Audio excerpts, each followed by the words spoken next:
Good afternoon. Natay ko na-assemble na to ato ang Daewoo Matis. Natay 3 cylinder Daewoo Matis version 1 siya. Tao na to ang timing belt. So ang pag-adjust sa valve clearance o ang pag-timing sa valve ay tukan sa kawing.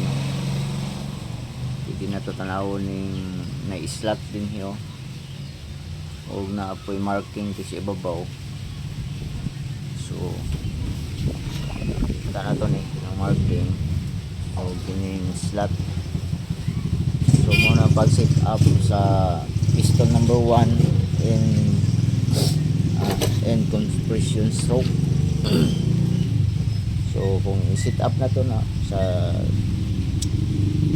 piston top piston number 1 and compression stroke, maset na nato ni exhaust o ang intake, no, maset na nato ni o ang piston number 2, intake number 2 o ang exhaust number 3. Pwede na nato nang ma-adjust kung naka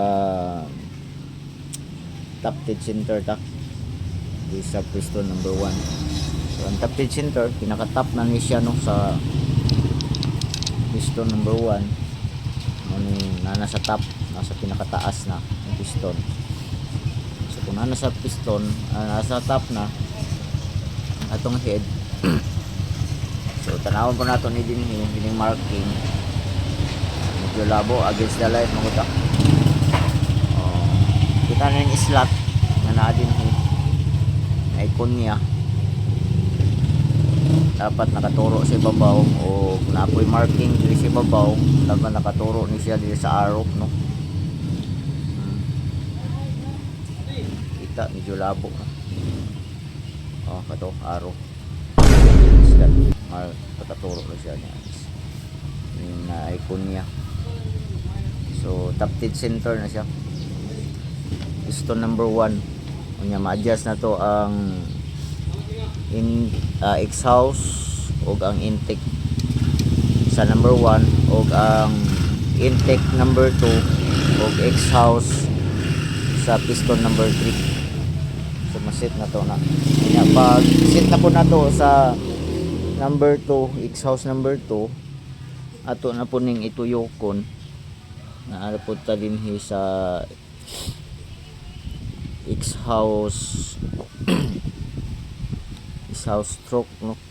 Ituyok na to ni para ma-open na pod o ma-adjust na to ning piston number 3, number 2 ug number 3 sa iyang exhaust ug sa intake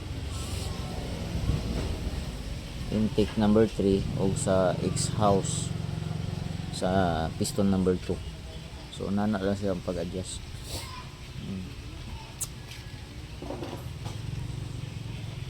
Next time na po ito na po lang pagpaandar na po siya. Ito ang himuon sunod.